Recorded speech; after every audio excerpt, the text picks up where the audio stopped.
Jai Gurudev. Last week, we completed the story of Kumbha and Sikhi Dhwaja.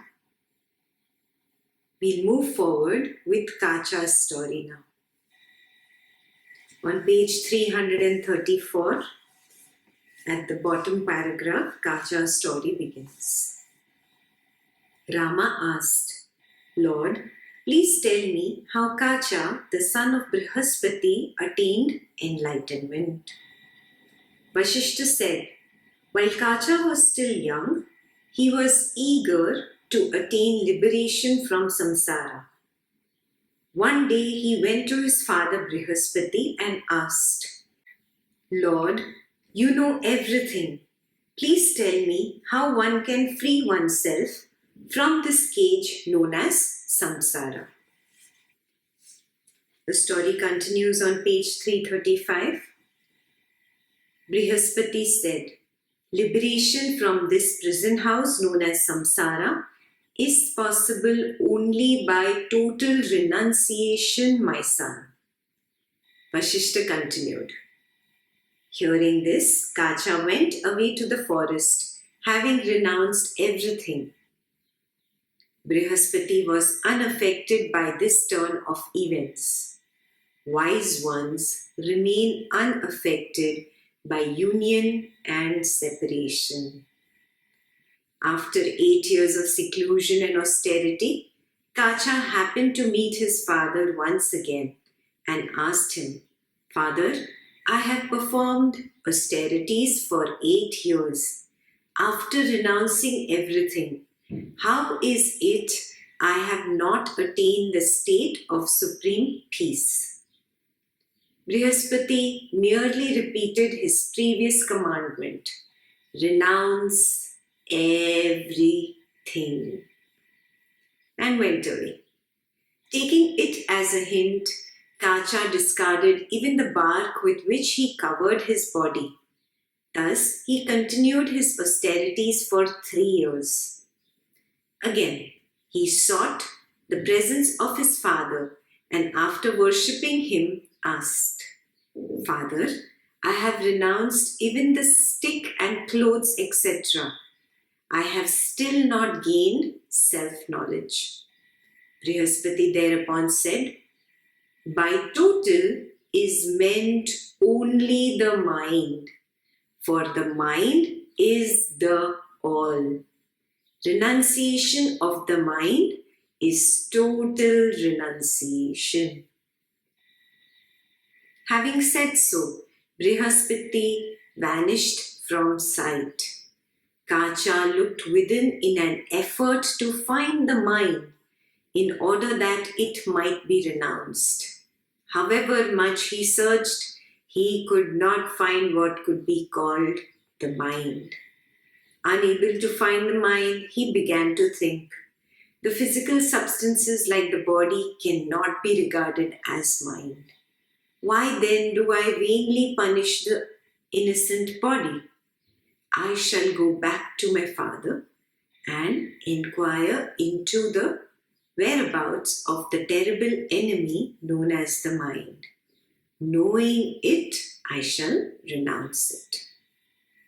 Having thus resolved, Kacha sought his father's presence and asked, Please tell me what the mind is, so that I may renounce it. Brihaspati replied, They who know the mind say the mind is the I. The ego sense that arises within you is the mind. But that is difficult, if not impossible, said Kacha. Brihaspati responded, On the other hand, it is easier than crushing a flower which is in your hand, easier than closing your eyes. For that which appears to be because of ignorance perishes at the dawn of knowledge. In truth, there is no ego sense. It seems to exist on account of ignorance and delusion. Where is this ego sense? How did it arise? What is it? In all things, at all times, there is but the one pure consciousness. Hence, the ego sense is but a word. Give it up, my son, and give up self-limitation or psychological conditioning. You are the unconditioned, never conditioned by time or space, etc. So this is very interesting. He wanted to attain liberation, and because his father said renounce everything, he renounced this physical world. So what is the moral of the story? By renouncing your external physical world, you will not attain liberation. By running away from your family, thinking, oh, now I want to meditate. I want to meditate for hours, and my family is a big hindrance, a big obstacle. They don't let me meditate for hours. They don't let me take my sabbaticals. Yeah? The hindrance from family is not outside. Where is it? Here, in my own mind. Oh, I have responsibilities. I have to do this. I have to do that. All these responsibilities are a hindrance. They don't allow me to meditate. Let me renounce them. No. It is not external again. It is all here. So renounce everything means what he says? Mind is all. You have to renounce that all. That means you have to renounce the mind. So then Kacha started looking for the mind and could not find the mind, did not understand what is the mind. So he goes back to Brihaspati and says, explain to me where I can find the mind so that I can renounce it. And then Brihaspati's answer is really beautiful. You must underline that. They who know the mind say the mind is the I. The ego sense that arises within you is the mind. You already knew this, yeah?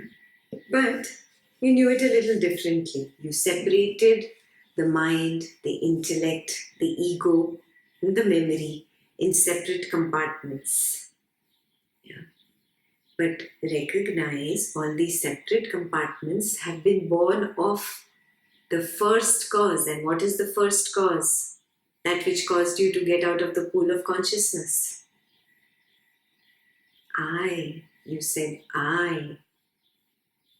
Because of I, the mind, the intellect, the memory, the ego, separate compartments are born. So basically, the first cause is what the mind is. Yeah. I, that ego sense is what the mind is, and that is what needs to be renounced completely. But Kacha says this is difficult if not impossible. Brihaspati says, no, it's easier than even closing your eyes. It's easier than even crushing a flower.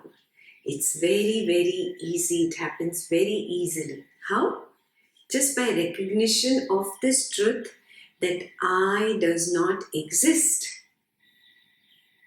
There is no ego. It is a manyata. मैंने मान लिया है कि मैं हूँ. It is a belief that I am. In the pool of consciousness, when I was one, there was no I only. The moment a little wave came up in the pool of consciousness, it is the vibration of the pool of consciousness itself that led to this wave.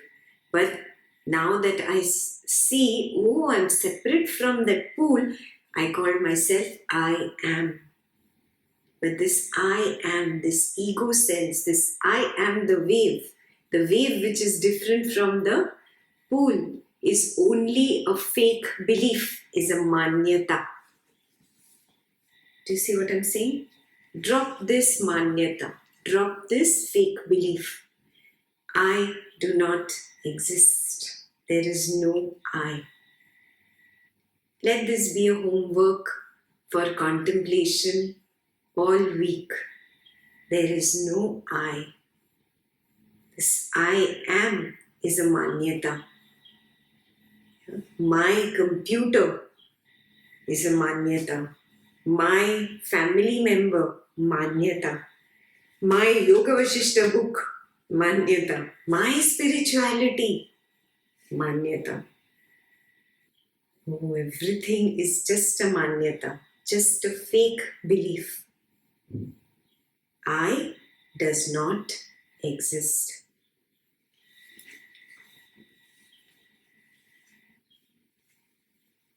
Middle of the last paragraph. For that which appears to be because of ignorance perishes at the dawn of knowledge. I am. The moment the wave said I am, this itself was ignorance.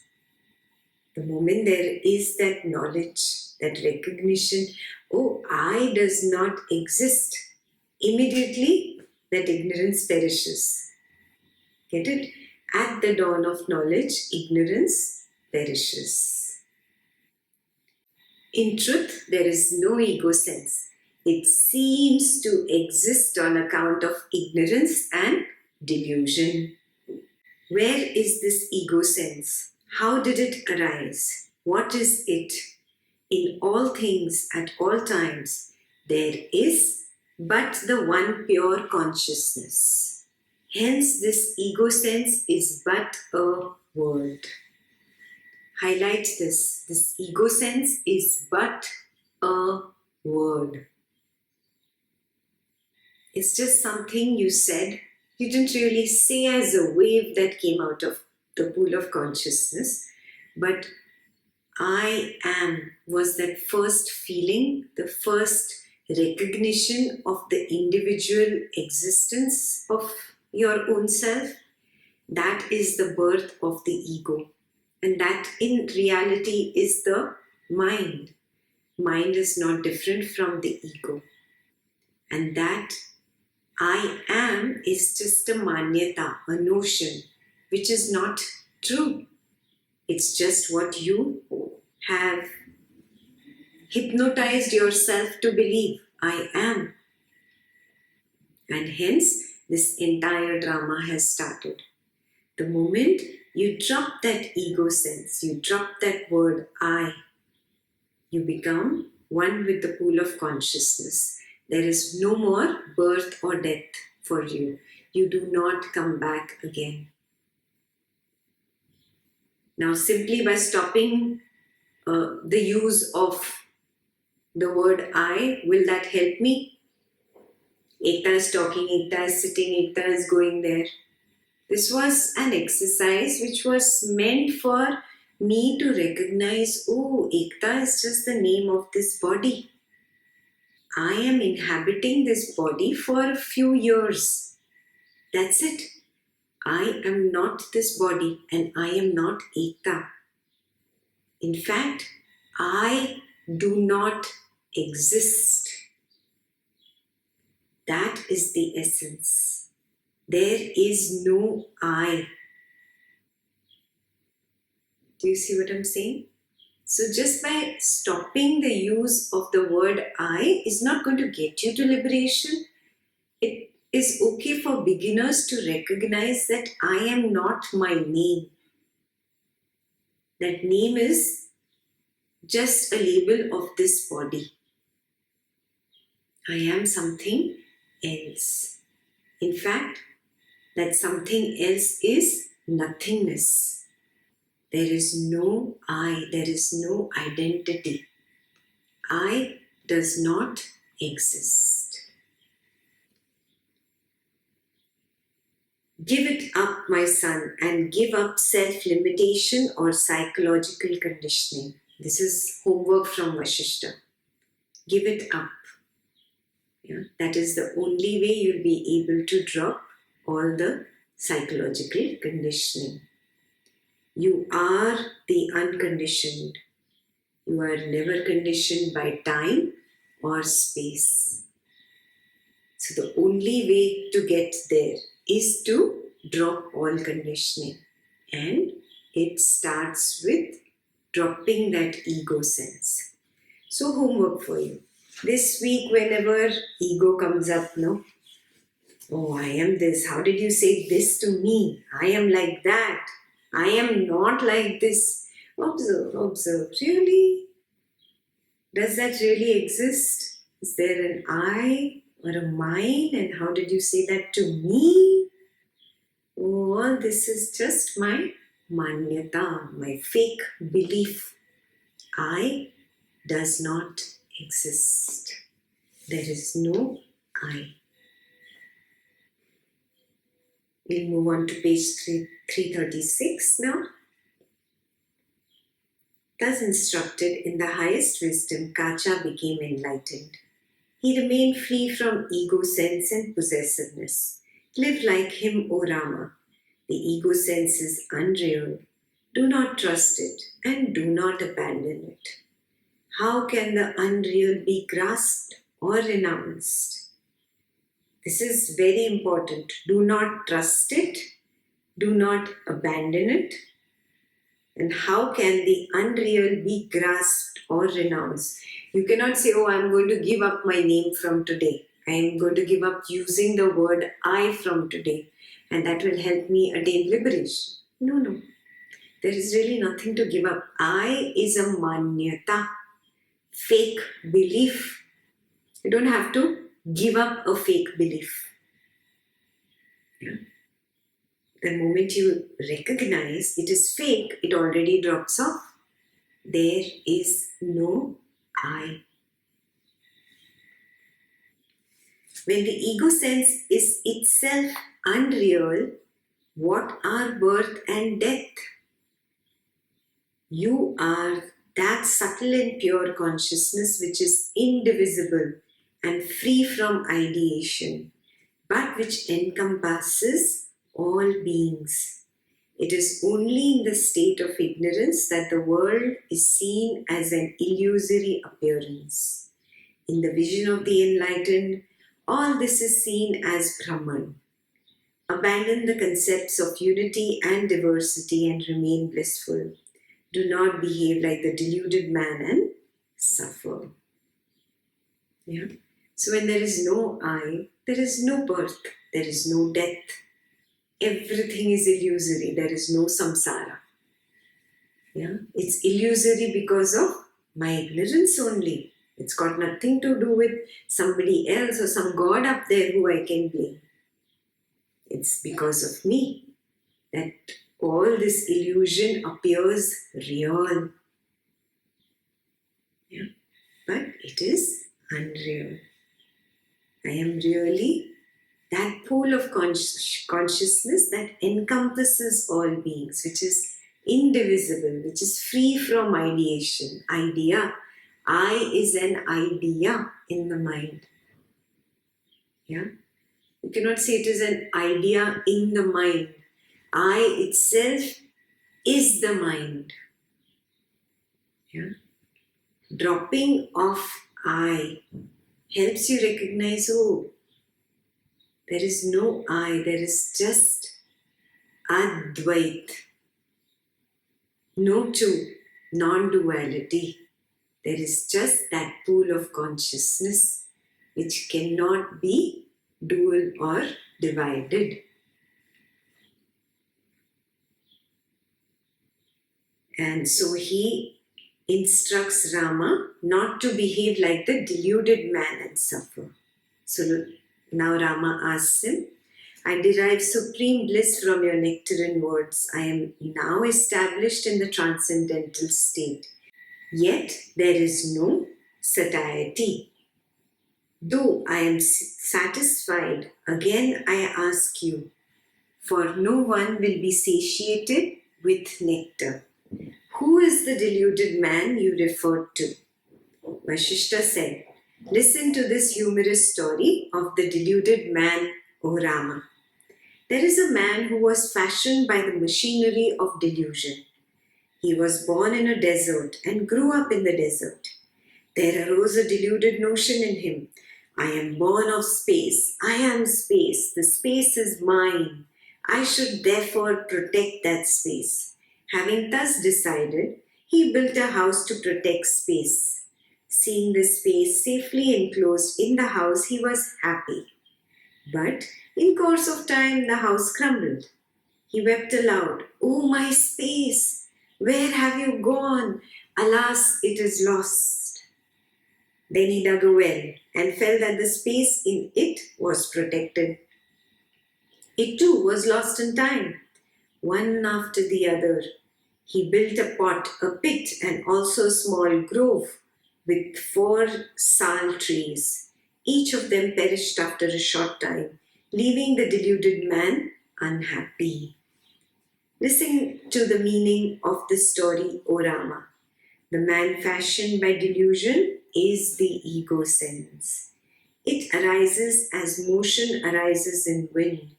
Its reality is Brahman. Not knowing this, the ego sense looks upon space around it as itself and its possession.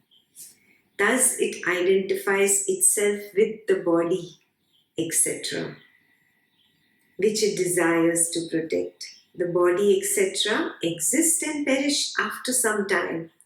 On account of this delusion, the ego sense grieves repeatedly, thinking that the self is dead and lost.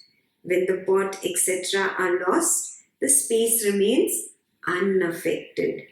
Even so, when the bodies are lost, the self remains unaffected. The self is pure consciousness, subtler than even space, O Rama. It is never destroyed. It is unborn. It does not perish. And it is the infinite Brahman alone that shines as this world appearance. Knowing this, be happy forever.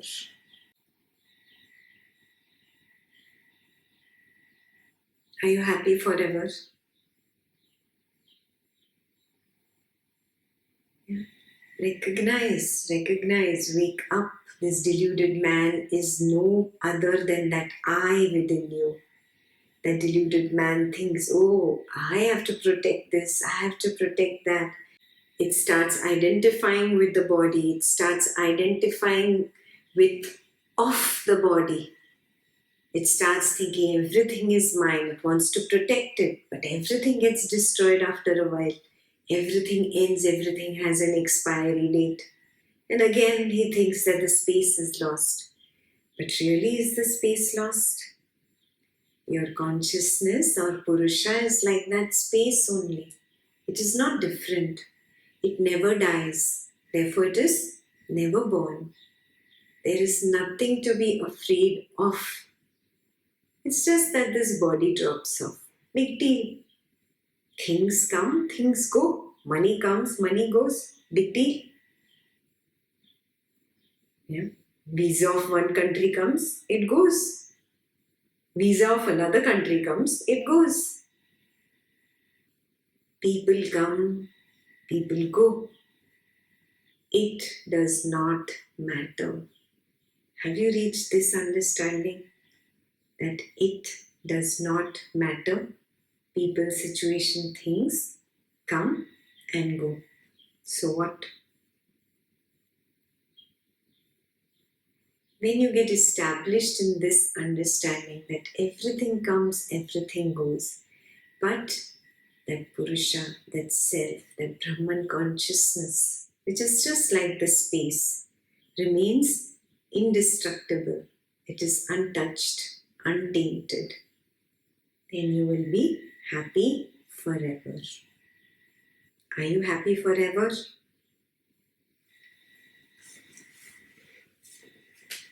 Page 337. The whole universe is pure consciousness, but as an object, it is inert appearance. Everything, including you and I, though alive, is dead. Abandon the world idea in the world and the I-you idea in ourselves and engage yourself in appropriate action. This is very important. Highlight this entire last two lines. That is homework from Vasistha. Abandon the world idea in the world. And I-you idea in us, in ourselves. This idea that you have I and you. Abandon it completely. And abandon the world idea in the world. It is all a dream. It does not exist. Whatever is temporary. It comes and it goes. So whatever is there is an illusion, like a movie. You do not get attached to your hero or heroine on moving on that screen. It is a movie. It's moving. It's temporary. It's coming and it's going. It's coming and it's going. It's not permanent. It's not there to stay. You understand this about a movie? The same understanding, bring it into your world. This person I'm so attached to, this family member I'm so attached to is in a movie, moving, temporary. And it's okay. This situation I'm so attached to, it's temporary. It's moving. It's a movie. And it's okay. Drop these attachments to I and the world around I. Abandon the world idea totally. Like when you are watching a movie for 2-3 hours that you are in the theater, the movie is there. The moment you walk out of that theater, you've abandoned that movie completely. The hero doesn't exist for you, the heroine doesn't exist for you, you moved on. Do you get it? Like that, live every day, moment to moment to moment. Every moment, abandon the past moment. That is abandoning the world, abandoning I.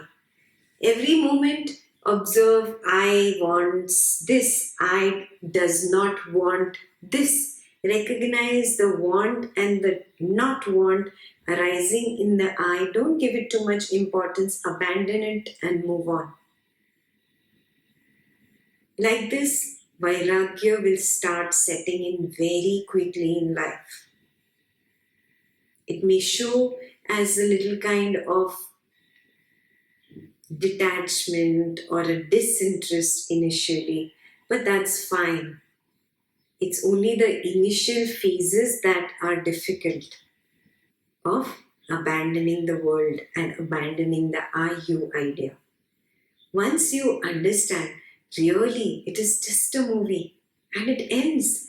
And before it ends and gives me dukkha, let me end it.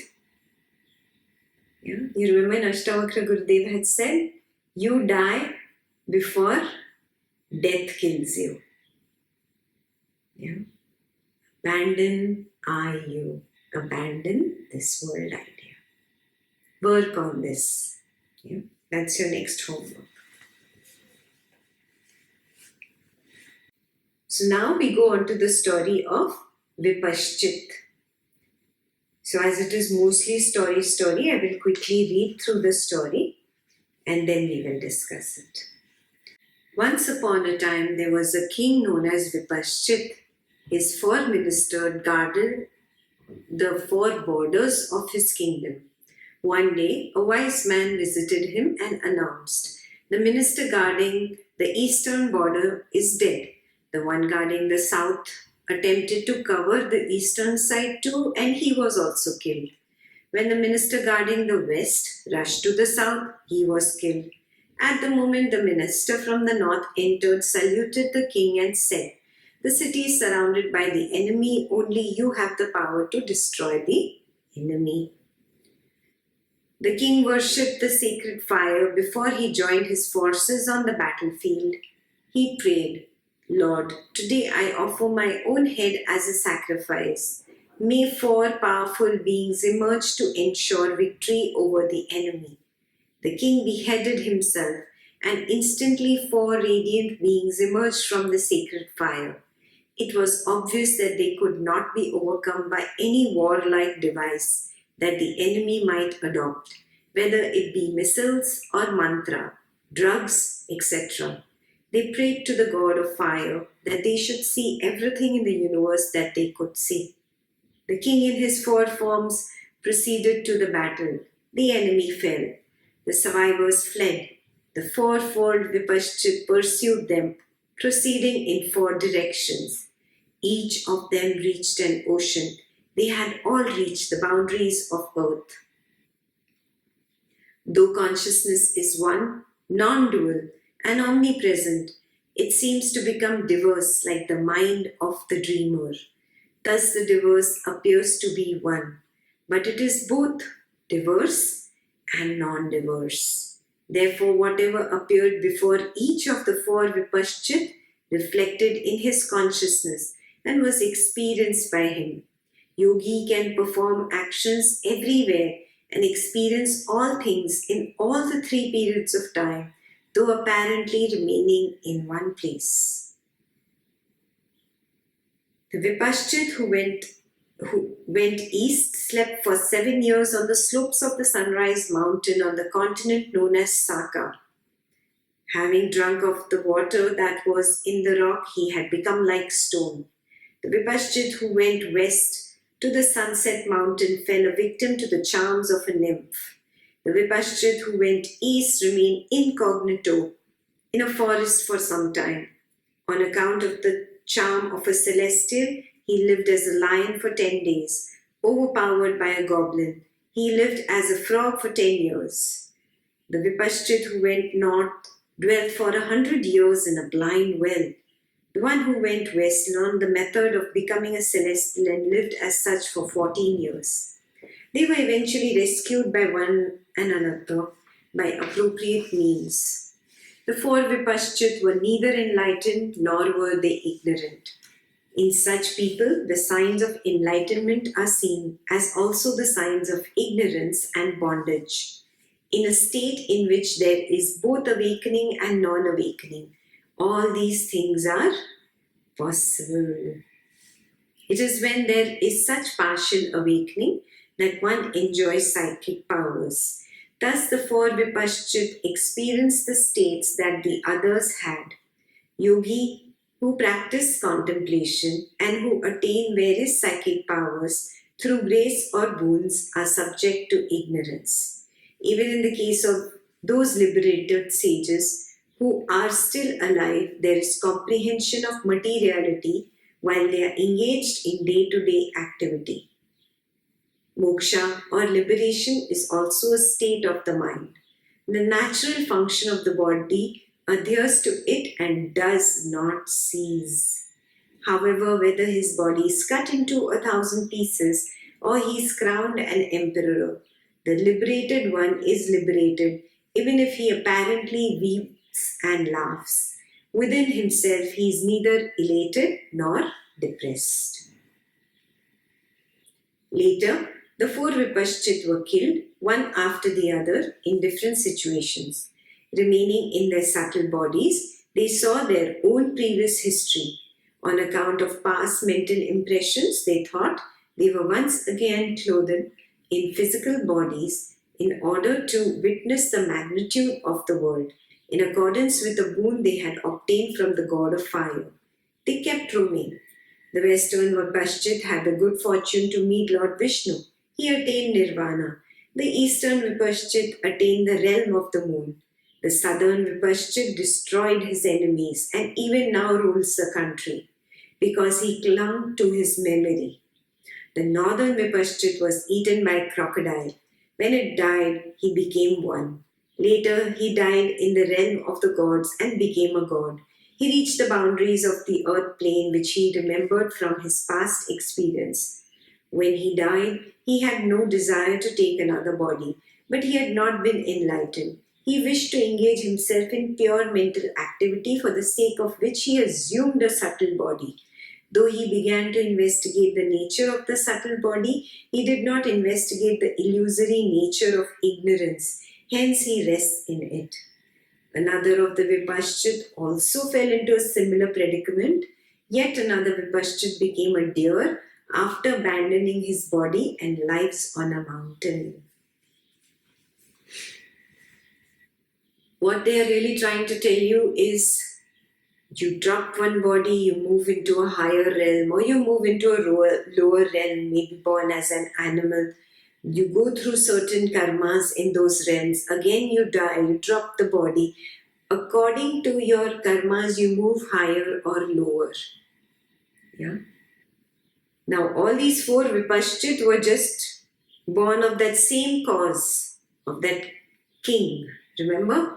And still, though they were born of the same cause, from the same source, with the same ragas and dveshas, each of them had different journeys. Did you notice that part? Yeah.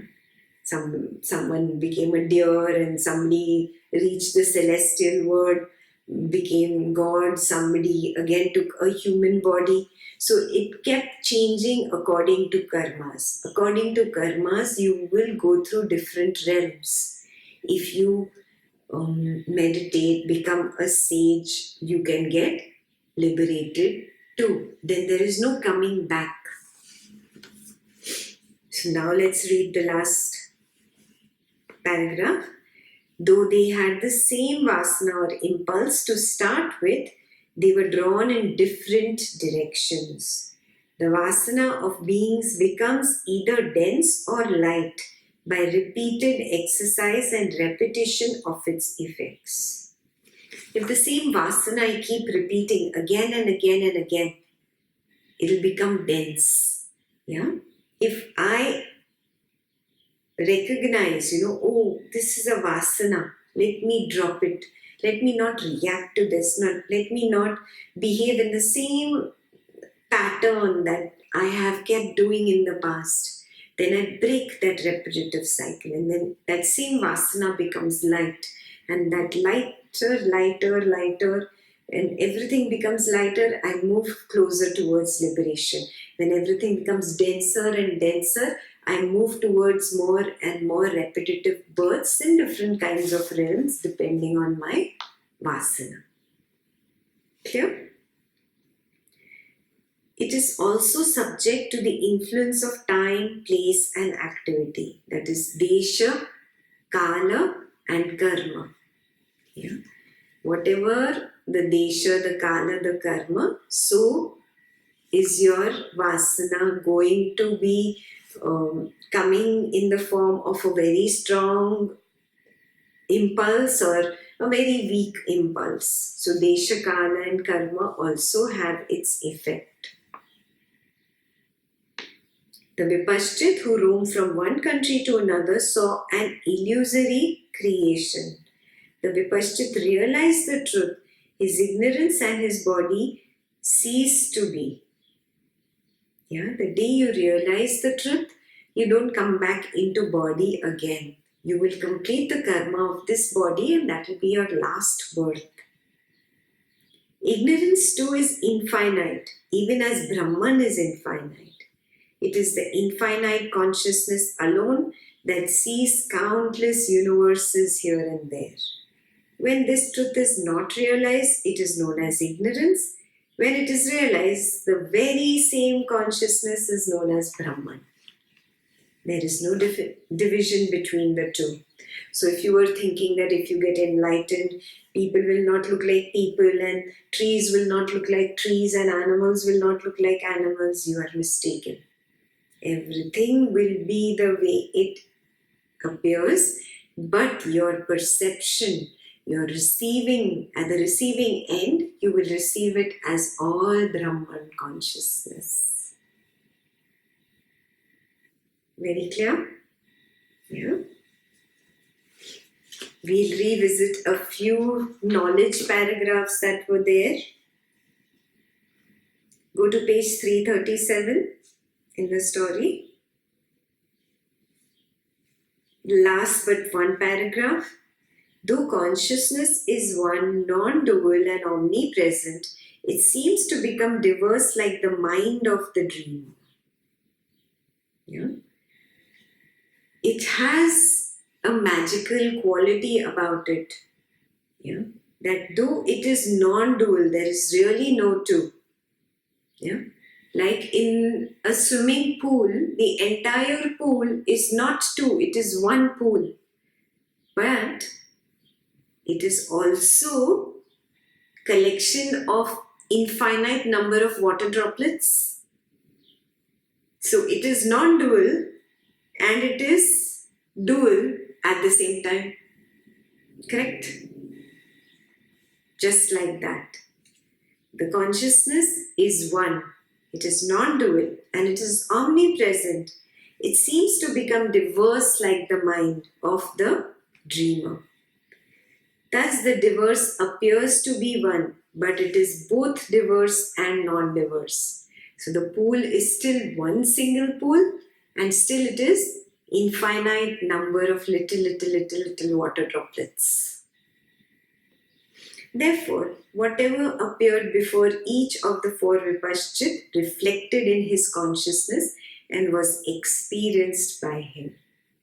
Yeah? If I look at that one big pool of water as one pool of water, that's what my consciousness experiences and reflects it as. If somebody else looks at that pool of water as a trillion different water droplets, that's what appears to him, trillion different water droplets.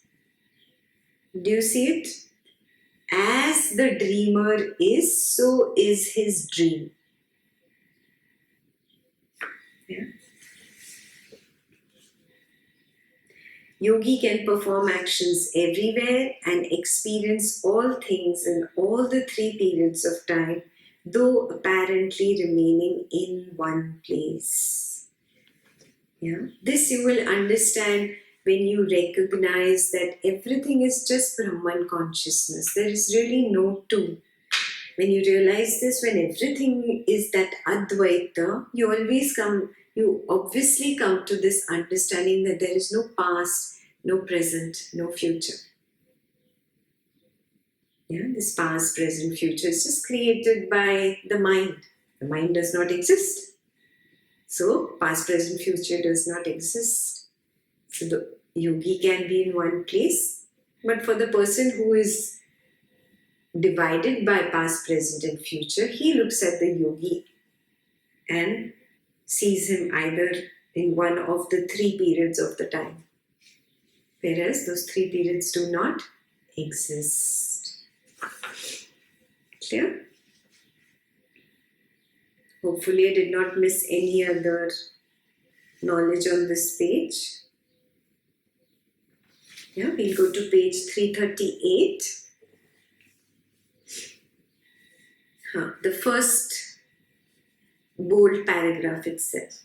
The four Vipashchit were neither enlightened nor were they ignorant, and in such people signs of enlightenment are seen as also the signs of ignorance and bondage. In a state in which there is both awakening and non-awakening, all these things are possible. So when you rise higher and reach the initial stages of enlightenment, you have not become fully enlightened, but it's not very far. Yeah? And when you have reached a certain stage, you can see in the person certain potentiality of enlightenment. He is walking towards the side, but he has still not reached there. Certain traces of ignorance are still there. So both are there. Enlightenment and ignorance. Traces of both aspects are there in such yogis. Those who reach this, many things are possible in them. Yeah, and that was described in that paragraph. That it is when there is such partial awakening that one enjoys psychic powers. But again, many times we have been warned not to give into this stage of psychic powers because it will generate more raga, create more bondage, and then it will pull you down back towards ignorance. More ego increases. If you ignore the psychic powers that come at this stage, you will start moving upwards towards enlightenment rather than moving downwards towards ignorance. And that is how the four Vipashchit had reached that stage, basically.